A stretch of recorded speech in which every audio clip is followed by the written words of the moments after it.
Hi friends, welcome back to a new video here on my channel. Thank you so much for coming back to another video. I hope that all of you guys this week have been going good. Mine has been good, but it has been really busy. If you missed the community post that I posted a couple of days ago on my channel, I had midterms this week. I literally just finished taking my last midterm for this week. I did pretty good so far. That was a lot. I completely forgot about midterms. I completely forgot that spring break was next week. So a lot of my assignments were due this week, as well as like the tests. So I have been putting extra time aside for that, and on top of like doing my regular assignments and on top of like trying to DoorDash as much as I can. Also, my mom moved this week, so we did help her a few times throughout the week. And yeah, it's just been a really busy week. So I do apologize for having this video up so late. Thank you so much for your patience. Again, I hope everyone else had a really good week. And before I just keep talking, let's get into the video. So today we're gonna be talking about the two, I would say most popular and most common debt payoff methods. And we're also gonna talk about why we switch from one method to the other method. First, I wanna talk about both methods and the difference between those two methods. So the first method we're going to talk about is going to be the debt snowball method. The first one is the debt snowball method, and this method is where you pay your debts based on the debts with the smallest amount to the highest amount. So the interest rate doesn't matter. It doesn't matter what kind of debt it is. Whatever debt has the smallest amount, that's the one that you work on first, and then you build your way up to the one with the highest amount. And people choose to do this method because it helps them more mentally. Because, you know, sticking to budgeting and paying off your debt can be a long process, and it can get really discouraging if you don't see enough progress. So that's why people like to pay off the debts with the smaller balances, because they see those smaller debts getting knocked off. They physically see the progress. So that's why they choose to do it that way. There's nothing wrong with that. That's just one of the options. The second option is called the debt avalanche method. And this is where you pay off your debt according to the highest interest rate. So no matter what the balance is, the debt with the highest interest rate could be your debt with the smallest amount, but that would be the first one you would pay off because it has the highest interest rate. And then of course, as you go along to the debts with the lowest interest rate. And people choose this option because overall throughout your debt journey, you end up paying less interest. And in just a few moments, I am going to show you exactly how that works and how you can see the difference between the methods concerning how much overall interest you would pay and all of that. But that is what the debt avalanche method is, and that is why some people choose that method over the debt snowball method. And if you have any further questions about those two methods, you can definitely comment them down below. I will try to answer them as best to my knowledge. So when me and my boyfriend first started our debt-free journey last year, I believe, like early last year, we started with the debt snowball method, the one where you pay with the smaller balances to the higher balances.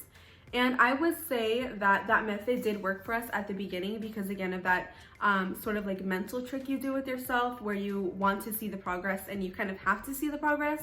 That was working for us for the most part. The reason that we are switching over to the debt avalanche method, where you pay the highest interest first, is because we would make our monthly payments, and I would be making my videos where I update the debt after each month. And I just got so sick of seeing the personal loans where we have crazy, insane interest rates on it. I got tired of seeing those loans hardly going down. We would make monthly payments of hundreds of dollars, and they would literally only drop down like $10 or so because the interest rate is so crazy on it. So seeing those balances not really go down as much as I wanted to or as quickly as I wanted to, that was what really led me to thinking that we needed to make a change. For the most part, we are going to be doing the debt avalanche method, but there are going to be a few exceptions to the order of the debts. And I'm also going to get more into that in just a few moments when I switch over to my laptop. Overall point is that we are going from the debt snowball method to the debt avalanche method. So now I'm going to switch over to my laptop where we are going to look over the exact numbers and just show you what basically pushed me to my decision of switching. So this is the debt reduction calculator that I'm going to be using today and sharing with you guys. I cannot remember where I found this from. It was either given by, I want to say Asia Dang, the Clever Girl Finance, or the Budget Mom. One of them shared it with us a while ago and I can't remember, so it was one of them. But I am going to include the link down below in the description box if you do want to use it yourself. So this is when I put in all of this information on the 9th. It is now the 12th, but the numbers are still basically the same. So I just left them like that. So I personally listed all of the creditors, aka where the debt is from or for. I listed them in the specific order that I actually want to pay it off. So that's why they are listed like this. So the second column is going to be the balance. As you can see here, here are all of the balances for the debts.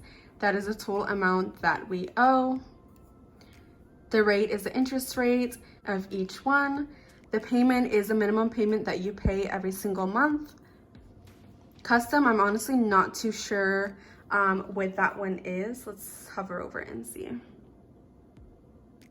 We'll talk about this in just a second. So right underneath that, we have monthly payment, which is this plus the snowball amount. The snowball amount that you want to add, that just means how much extra you would want to add to your debt each month. Just for the sake of this video, I just put 500. So 500 snowball amount plus the amount from our monthly payments, that comes out to $2,681. That is how much we would be paying each month towards debt. Now right here where it says strategy, this is the strategy that you want to use to pay off your debt. So they have the snowball, which again is the lowest balance first, Avalanche, which is the highest interest first, or you can use order entered in table. Again, that's why I listed them just like this, because this is the exact order that we want to pay our debts off in. And then right here you have snowball, which means if you weren't adding any extra amount, you would just put this number into here, and then it would just tell you how much interest you're gonna pay and your payoff date. But that doesn't apply to us right now. Then the last options you have are custom, which was this column, and it has two options, highest and lowest first. So when I went over here, it said that you add the formula of whatever strategy you want. I'm honestly not going to mess with this because I don't want to mess with any of the numbers here. But basically how I think it would work was if I had all of these debts listed in just like a random order, but I wanted it to get listed out like this in this order, I would list them probably like 1 through 10, exactly how it's listed here, just the numbers right here. And then where it says strategy and it says custom, I would put lowest first. I really hope that made sense. If not, maybe you can download the link and play around with it a little bit, or you can just leave a comment down below and I can explore it a little bit more and explain it a little bit more. But those are all of the strategies. So right now we are going to leave it as order entered in table because that is what we are going to do. Right after that, we have the section we are looking for. Balances are same. This table is telling you how much interest you will pay until you are debt free. This column is telling you how many months you have to pay off that debt. The last column is the expected month of when you should be able to pay off that debt. And then of course down here where it says total interest paid is all of the interest you will pay, making all of those payments until you're debt free, which we can see here is $6,766.19. And our expected debt-free month would be September of 2022, which is actually just next year. So in less than a year and a half. So that is how you read it. Now let's change this to snowball, which is what we started with and what we just changed from. So you can see our order change and our numbers changed. So because we're going from the smallest balance to the largest balance, we are paying more in interest. I didn't do the math, so I'll just include it like right here, how much more interest it is if we were to continue with the snowball method. And we get pushed back 1 month to being debt free. So that is the difference with the snowball method. And I want to show you quickly the difference with the avalanche method, which is not 100% what we're doing because like I said earlier, we have 2 exceptions to this method, but this would be the difference. It would still be the same month, but I think we would be paying slightly less in interest. Again, I'll include that difference here.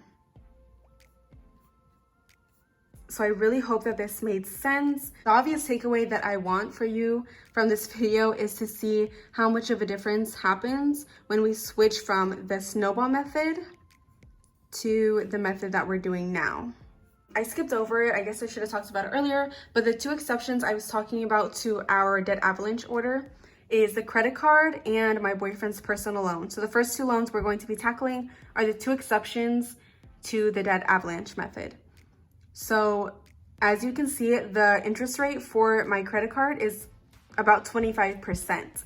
And that, if we were 100% sticking to the debt avalanche method, this would be right after the personal loans before this car, not number one. The reason why this one is number one is because this one heavily affects my credit.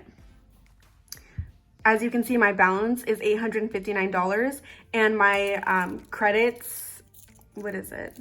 My credit limit is $1,150, I believe. That is a really high utilization rate. And that is one of the really big factors for your credit. So that is why I'm tackling that first. We actually want to bring this down to under 25% utilization rate. Then once we get this balance down to under 25% utilization rate, then we are going to focus on the next personal loan, and then the credit card will move back underneath the personal loans and the car with a smaller balance. So that is the first exception.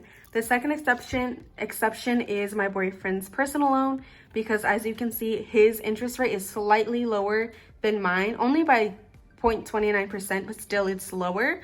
The reason why we chose to do his loan first is because you can see that he has a higher balance than mine, which means he pays more each month than I do. So if we have the option, why not just pay off the one with a higher balance first? And that takes up most of our money first.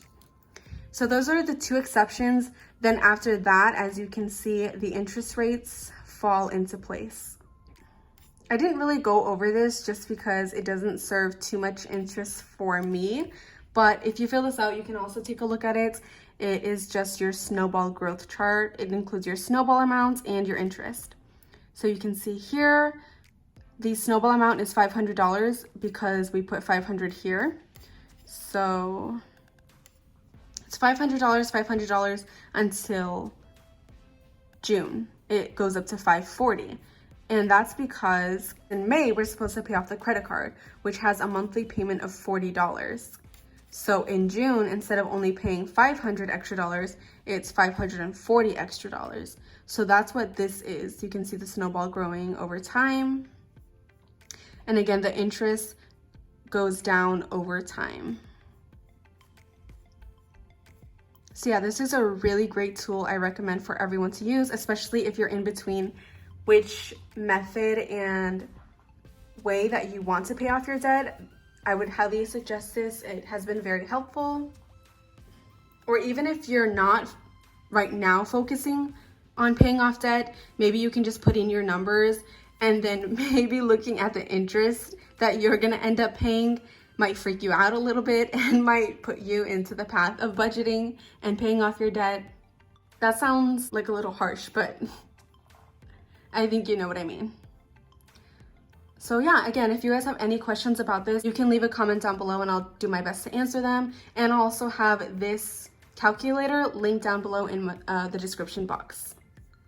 So that was pretty much everything for this video. Thank you so much for coming back and supporting me on another video. Before you go, I do want to remind you that my weekly giveaway is actually going to end tonight at midnight. So Friday night tonight at midnight for this week's giveaway. I'm going to be posting the second cash envelope stuffing for this month tomorrow, Saturday.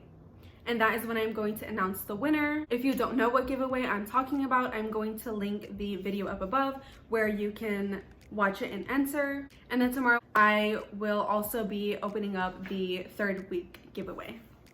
I hope you enjoyed this video. If you did, don't forget to give it a thumbs up. Definitely subscribe if you are not subscribed yet so you can see my future videos and go along with us on our debt-free journey. And I will see you very soon. Like tomorrow soon.